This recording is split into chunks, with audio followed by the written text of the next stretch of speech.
যে দীর্ঘ ১৭ বছর আমরা একটি সুষ্ঠু অবাধ নিরপেক্ষ নির্বাচনের দাবিতে সবসময় বিগত সরকারের বিরুদ্ধে আন্দোলন করেছি, সংগ্রাম করেছি।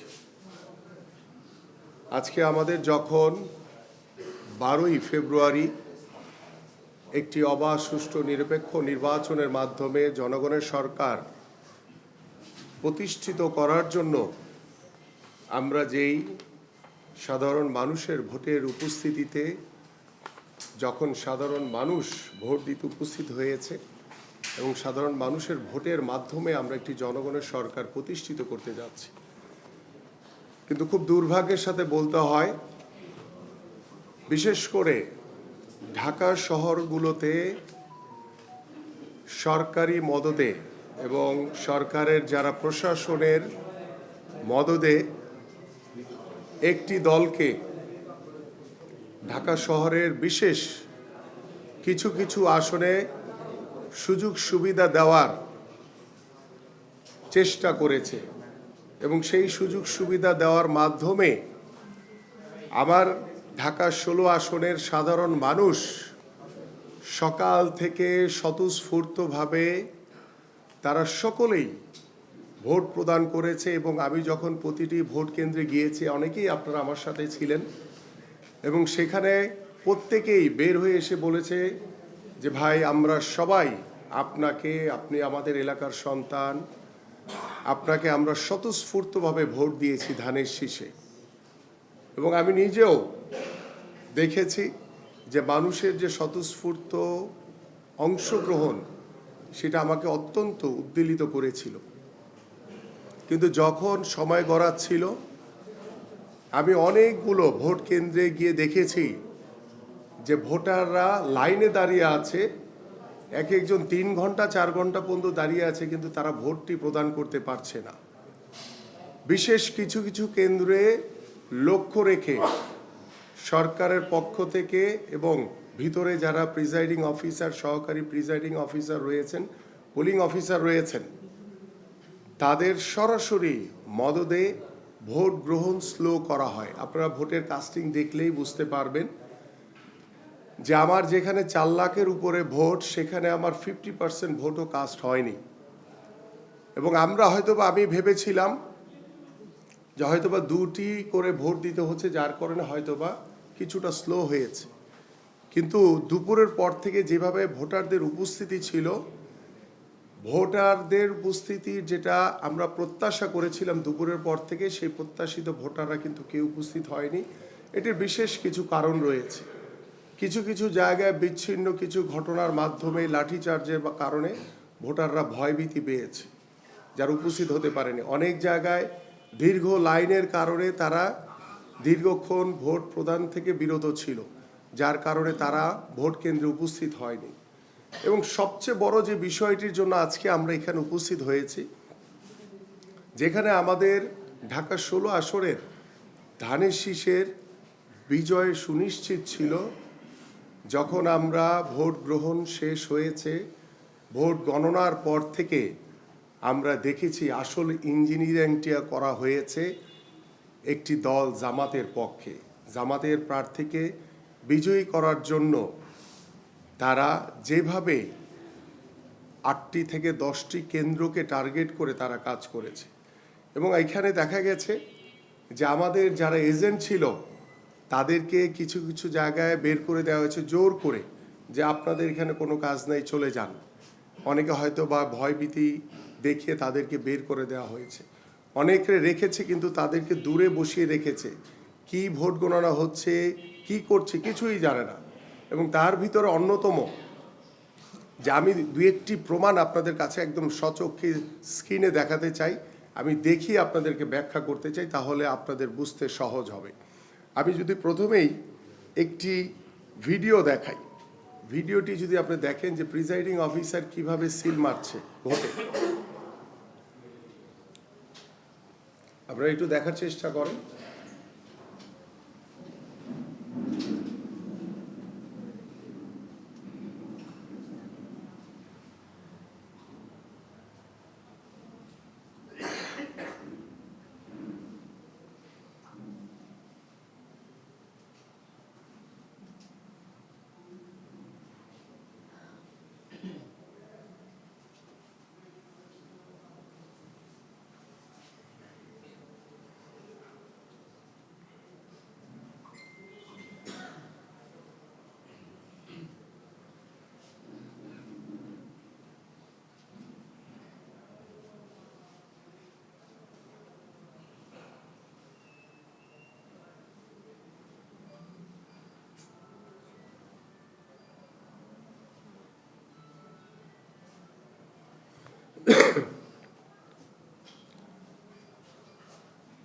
শেষ। ওকে, ফলাফল sheet এটা। এরপরে আমি আরেকটি বিষয় উল্লেখ করতে চাই যে আমাদের আচরণবিধি অনুযায়ী একজন প্রার্থী কখনোই যখন ব্যালট বাক্স ভোট কেন্দ্রে ঢুকে যায় প্রিজাইডিং অফিসারের মাধ্যমে, তখন কোনো প্রার্থী কিন্তু কোনো কেন্দ্রে যেতে পারে না। যেটি আমাদের 11 তারিখ রাতে জামাতের প্রার্থী তিনি Bauniabad ideal school and college থেকে শুরু করে লালমাটি, প্রগতি স্কুল, বিভিন্ন জায়গায় তিনি ভোট কেন্দ্রে ঢুকে প্রিজাইডিং অফিসারের রুমে গিয়ে কথা বলে তাদের কি লাগবে না লাগবে এই ধরনের অনেক প্রমাণ সহকারে আমাদের কাছে রয়েছে, যেটি ইতিমধ্যে আমাদের জুডিশিয়াল যে ম্যাজিস্ট্রেট যারা দায়িত্ব রয়েছেন তারাও বিষয়গুলো অবগত রয়েছে। তো তাদের যে ইঞ্জিনিয়ারিং সেটা তারা টার্গেট করে কয়েকটি কেন্দ্রকে তারা এই কাজগুলো ঘটিয়েছে। এবং তারপরে আমি আরেকটি একটু ছবি আপনাদেরকে দেখাতে চাই, সেটি হচ্ছে পল্লবী বিদ্যানিকেতন সেকশন 7 মিলভিটা রোড, মহিলা নিচতলা, মহিলা ভোটার কেন্দ্র 2। আপনারা যদি একটু দেখেন তারপর আমি বিষয়টার একটু ব্যাখ্যা দিচ্ছি। আমি প্রথমেই যেটি বলবো, এইখানে হ্যাঁ এটির দিকে একটু খেয়াল করেন আপনারা যে আমিনুল হক ধানের শীষ 456 ভোট পেয়েছে। তরিকুল ইসলাম আম্মার্কা তিনি পেয়েছেন হচ্ছে 583। ঠিক তার পরের ফরম্যাটটি দেখেন, অভিযোগ করার পরে এটাকে একটু বড় করে দেখাই। এটার নিচে যে ছিঁড়ে ছিঁড়ে দিয়েছে সেটার প্রমাণ আছে। আমি একটু বড় করে দেখাই তাহলে আর না না না এই আরেকটু পিছনে যাও। আমি না আর লাগবে না, এনাফ এনাফ, এই যে হ্যাঁ থাকুক, এইভাবে থাকুক। আমি আপনাদের ব্যাখ্যা দিচ্ছি। দেখেন, আমি যখন গিয়ে অভিযোগ করা হয় রাতের বেলা, তখন তারা ওইখানে ভোট দেখিয়েছে প্রথমে ধানের শীষে 456টি, আম মার্কার তরিকুল ইসলামকে 583 ভোট দেখিয়েছে, যেটি আগের ইয়াতে দেখিয়েছি আমি। একই জিনিস আবার তারা দেখেন, এই যে এখানে ছেঁড়ার একটি ইয়া দেখা যাচ্ছে, ছিঁড়ে রেখেছে তারা। তার পরবর্তীতে দেখেন তারা এটাকে কারেকশন করে তাৎক্ষণিকভাবে দাঁড়িপাল্লায় ভোট দেখিয়েছে 456টা। এবার বড় করে দাও, ছেঁড়া বিষয়টা দেখেছে তারা, এবার বড় করে দিই তাহলে দেখতে সহজ হবে তাদের। আর একটু নিচের দিকে নামায় দাও, হ্যাঁ 456টি, আর ধানের শীষে দেখিয়েছে 583 ভোট। এর চেয়ে বড় জ্বলন্ত অনিয়ম আর হতে পারে না। এটা তো একটা কেন্দ্র এরকম দেখিয়েছে, এরকম অসংখ্য কেন্দ্র আছে যার প্রমাণ আমি এখন আবার আপনাদেরকে দিচ্ছি। এখানে প্রত্যেকটি কেন্দ্রের এজেন্ট যারা রয়েছে তাদেরকে দূরে সরিয়ে রাখে, তারা তাদের নিজেদের মতো করে প্রিজাইডিং অফিসার, সহকারী প্রিজাইডিং অফিসার এবং যারা ফলাফল ঘোষণা করেছে মিরপুর বাংলা উচ্চ বিদ্যালয় থেকে, সেখানে তারা, এখানে আমার কাছে 34টির উপরে শিট রয়েছে যেখানে কোনো এজেন্টের কোনো সাইন নাই, প্রত্যেকটির একটি তো সাইন নাই, প্রত্যেকটিতে সাইন নাই। কোনো সামনে প্রথমটা ধরেন, এই যে ভাইয়া দেখেন, এই যে দেখেন কোনো সাইন নাই। প্রিজাইডিং অফিসারের শুধু সাইন আছে, প্রিজাইডিং অফিসার শুধু সাইন করেছে। এরকম 33টা পৃষ্ঠা রয়েছে যেখানে সাইন নাই। এই যে দেখেন সাইন নাই, সাইন নাই। তারা তাদের, এবং সবচেয়ে মজার বিষয় হচ্ছে আমি যখন মিরপুর বাংলা স্কুলে গিয়েছি আমার চোখের সামনে দেখা যে তারা ফলাফলকে মেকানিজম করার জন্য প্রায় 1টা-1.5টা পর্যন্ত সময় নিয়েছে। সেদিন আপনারা অনেকেই আমার সাথে সেদিন উপস্থিত ছিলেন, অনেকেই ছিলেন আপনারা সেদিন। সেখানে তারা নিজেরা এসে পুরো ফলাফলটা মেকানিজম করে যে কিভাবে আমাকে এই ভোটে মানে হারানো যায় সেটার একটা মেকানিজম তারা করেই ওইভাবে আমাদের সামনে, চোখের সামনে তারা একবার দেখলাম পুরা শিটগুলো এনে ওলট পালট করছে। যিনি সহকারী রিটার্নিং কর্মকর্তা দুইজন, একজন মহিলা আরেকজন হচ্ছেন পুরুষ ছিলেন, এবং যিনি পুরুষ ছিলেন তিনি তো কি আচরণ করেছেন বা কিভাবে কথা বলছিলেন সেটা সাক্ষী আপনারা নিজেরাই দেখেছেন। এবং সেইভাবে তারা ইঞ্জিনিয়ারিং মাধ্যমে কিভাবে আমাকে হারানো যায় সেই ব্যবস্থা তারা করেই একদম সরকারি মদদে তারা এই কাজগুলো করেছেন, যাতে টার্গেট করে আমাকে, যে আমাকে হারাতে হবে এইভাবে তারা এই জিনিসগুলো করেছেন। পাশাপাশি দেখেন আমার ভোট বাতিল করেছে হচ্ছে 3754টি, 3764 বাতিল করেছে 3764টি ভোট, যেখানে দেখা গেছে যে ওই প্রিজাইডিং অফিসারের সাইন নাই। তো প্রিজাইডিং অফিসারের সাইন নাই, সেটা কি আবার দোষ? প্রিজাইডিং অফিসারের সাইন নেই, আবার কিছু কিছু জায়গায় ব্যালট পেপারে দেখা গেছে যে একই ব্যালট পেপারে 6টা করে সিল মারছে। তো একটা সুস্থ মানুষ কখনো একটার উপরে কখনো দ্বিতীয় সিল দেয় না। ইন্টেনশনালি তারা জানে যে আমিনুলকে হারানো যাবে না, যেহেতু ক্লোজ রেঞ্জে রাখার জন্য তারা এই কার্যকারিতা তারা করে, তারা ষড়যন্ত্র করে, তারা এইভাবে ইঞ্জিনিয়ারিং করে আমাকে হারিয়েছে। কারণ যদি আমি এখানকার লোকাল ছেলে, আমাকে এখানে মানুষ যেভাবে স্বতঃস্ফূর্তভাবে ভোট দিয়েছে সেটা আমার নিজের চোখে দেখা। আমি যখন ভোট কেন্দ্রগুলি যাচ্ছি, ভোটাররা বলছে ভাই আপনি তো বিজয় হয়ে গেছেন আলহামদুলিল্লাহ, এইভাবে বলে তারা আমাকে বাহবা দিয়েছে।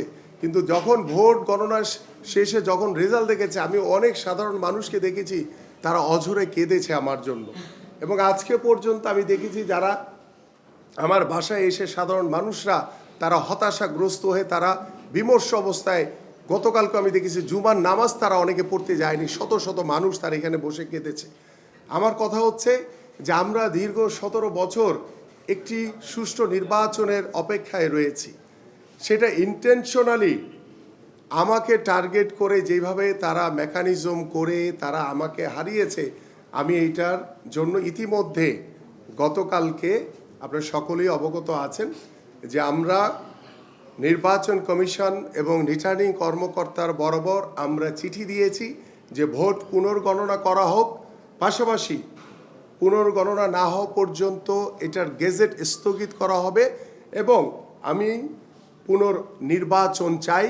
এই চিঠি ইতিমধ্যে আমি দিয়েছি এবং আমি আশা করি যে এইটা দ্রুতই আমাদের যেই ব্যবস্থা নেওয়া দরকার, এবং আমরা আশা করি যে এইটা সংশ্লিষ্ট যারা রয়েছে নির্বাচন কমিশন তারা দ্রুতই এই বিষয়টি আমলে এনে তারা দ্রুত ব্যবস্থা গ্রহণ করবে এবং এই পুনর্গণনা শেষ না হওয়া পর্যন্ত এই গেজেট, এই আসনের ঢাকা 16 আসনের গেজেট যাতে প্রকাশিত করা না হয়, এটা আমি আপনাদের মাধ্যমে নির্বাচন কমিশনকে অনুরোধ করছি।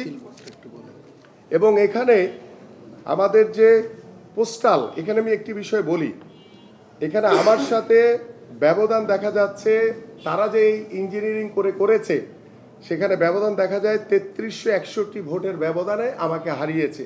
কিন্তু আমার নর্মাল বাতিল ভোটই বাতিল করেছে হচ্ছে প্রায় 3764টি আর পোস্টাল ব্যালট হচ্ছে 80টি, সব মিলিয়ে 3744 ভোট। এখানে আমাকে হারানো হয়েছে 3361 ভোটে। যদি এই ভোটগুলো আমার সাথে যোগ হয় তাহলে কিন্তু আমি অটোমেটিক্যালি বিজয়ী হয়ে যাই। এই হচ্ছে আমার কাছে পরিসংখ্যান। পাশাপাশি এখানে কিছু আমার নিজের চোখে দেখা বলছি, বাস্তবে আপনারা চাইলে সেই ব্যালট পেপারগুলো যদি আপনারা নিজেরা দেখতে পারেন, আমরা যেহেতু আবেদন করেছি সেই ব্যালট পেপারগুলোর ভিতরে আমি নিজে দেখেছি কিছু ব্যালট পেপার ছিল প্রত্যেকটা মুড়িতে থাকার কথা সংখ্যা কত 100, সেখানে আমি দেখেছি যে ক্রমিক সংখ্যা ছাড়া আরও 4টি 5টি কোথাও 10টি ব্যালট পেপার দেখেছি এবং তাৎক্ষণিকভাবে কিন্তু আমি তাদেরকে বলেছি। বাট আমার একটি আস্থা বিশ্বাস ছিল যে ওরা এই ছোট ছোট অনিয়মগুলো করে আমাকে হারাতে পারবে না, কারণ আমার সেই আস্থা বিশ্বাস ছিল আমার এলাকার মানুষের প্রতি, যার কারণে বিষয়গুলো তখন আমি অত সিরিয়াসলি বিষয়গুলোকে সামনে আনিনি। কিন্তু আজকে যখন দেখলাম যে আমাকে এত সূক্ষ্মভাবে তারা কারচুপির মাধ্যমে ভোটাররা ভোট দিয়েছে আমাকে, আমি আমার ভোটারদেরকে অভিনন্দন ধন্যবাদ জানাই যে আমার এলাকার মানুষ আমাকে ভোট দিয়েছে, কিন্তু ইঞ্জিনিয়ারিং মাধ্যমে আমার এলাকার ভোটারদের প্রতিনিধি আমাকে হতে দেওয়া হয়নি। এবং আমি আপনাদের মাধ্যমে আজকে এই প্রেস কনফারেন্সের মাধ্যমে আমি আহ্বান করব নির্বাচন কমিশনকে যে ঢাকা 16 আসনের ভোট গণনা পুনর্গণনা করে আপনারা এই গেজেটটি পাশ করবেন, তার আগে দয়া করে এই গেজেট প্রকাশ করবেন না। কারণ এখানে যেই পরিমাণ আমি এভিডেন্স দেখিয়েছি আপনারা নিজেরা চোখে দেখেছেন এবং আমার কাছে প্রমাণ সহকারে সব কিছু রয়েছে। আপনারা নিজেরাও চাইলে দেখতে পারেন। এবং ইতিমধ্যে এই পেপারসগুলো নির্বাচন কমিশনে জমা দেওয়া হয়েছে, রিটার্নিং কর্মকর্তার কাছে জমা দেওয়া হয়েছে। আমি চাই যে দীর্ঘ 17 বছর আমরা সকলেই আশা করেছিলাম যে 300 আসনে প্রত্যেকটি জায়গায় একটি সুষ্ঠু নির্বাচন হবে, কিন্তু ঢাকা মহানগরীতে বিশেষ কিছু আসনকে টার্গেট করে জামাতের তারা সরকারি মদতে তারা এই ইঞ্জিনিয়ারিংগুলো করেছে এবং যার যথেষ্ট প্রমাণ আপনাদের কাছে উপস্থাপন করেছি। এখন আমি আপনাদের কাছে বিষয়গুলো ছেড়ে দিতে চাই যে আপনারা বিবেকের কাছে যে যেই দীর্ঘ 17 বছর আমরা একটি অবাধ সুষ্ঠু নিরপেক্ষ নির্বাচনের জন্য হাজারো মানুষের আত্মত্যাগের বিনিময়ে আমরা একটি স্বৈরাচার মুক্ত বাংলাদেশ পেয়েছি। আজকে আমাদের এখনও যদি এই নির্বাচনকে কেন্দ্র করে এখনও যদি সেই ভোট কারচুপি দেখতে হয়, এর চেয়ে দুর্ভাগ্যজনক বাংলাদেশের জন্য রাজনীতি হতে পারে না। এবং আমি আশা করি যে আমাদের নির্বাচন কমিশনার যিনি রয়েছেন, প্রধান নির্বাচন কমিশনার, তার কাছে আহ্বান করব যে আপনারা জানি যে আপনারা গেজেট প্রকাশের জন্য অপেক্ষামান রয়েছেন। আমি আপনাদের কাছে আহ্বান করব যে আপনারা আমার এই নির্বাচন ঢাকা 16 আসনের এই গেজেটটি স্থগিত রেখে ভোটটি পুনর্গঠনের জন্য আমি আপনাদের সকলের কাছে আহ্বান করছি।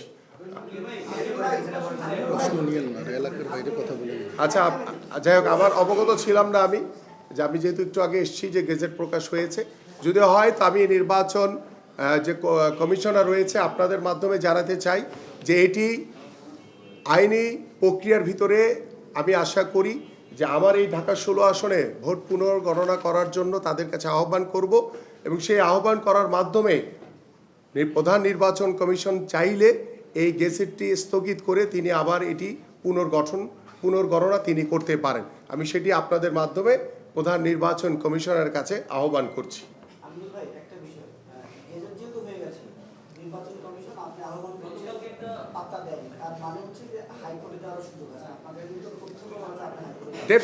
ডেফিনেটলি এটা আগামী আজকে তো হচ্ছে শনিবার এবং এটি আগামী কালকে আমরা আইনগতভাবে আমাদের যিনি লয়ার আছেন তার সাথে কথা বলে আইনগত প্রক্রিয়ার ভিতরে যেহেতু কিছু আইনি জটিলতা রয়েছে, সেই আইনি জটিলতাগুলো যাচাই বাছাই করে আমি সেটি হাইকোর্টে অবশ্যই যাব এবং সেই হাইকোর্টের কাছে আমি এটির বিচার চাইব যে আমার ভোট গণনা থেকে শুরু করে এবং যে গেজেট প্রকাশ হয়েছে সেটি স্থগিত করার মাধ্যমে আমি আমার এই এলাকায় পুনর্নির্বাচনের দাবি করব এবং সেটি আইনগত প্রক্রিয়ার মাধ্যমেই আমি ইনশাল্লাহ লড়াই করব।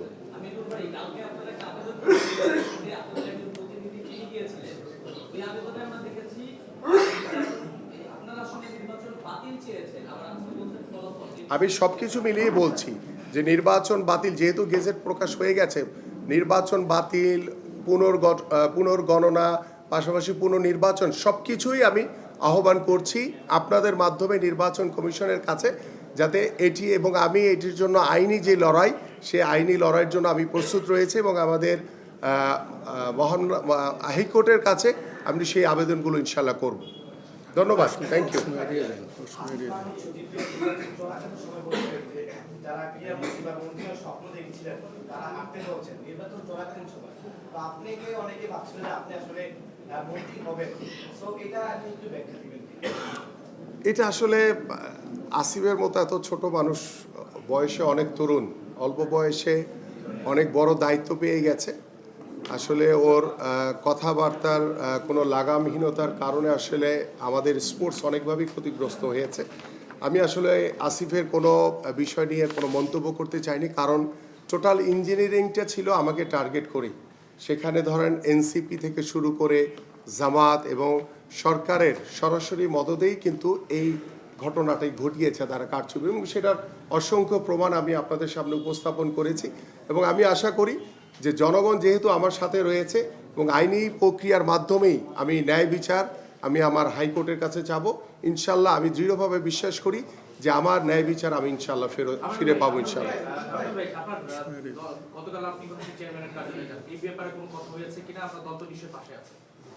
ডেফিনেটলি আমি আমার মাননীয় চেয়ারম্যানের সাথে সাক্ষাৎ করেছি এবং তার কাছে টোটাল অনিয়মের বিষয়গুলো তুলে ধরেছি এবং তিনি বলেছেন যে আমরা এই অনিয়মের অবশ্যই প্রতিকার করব।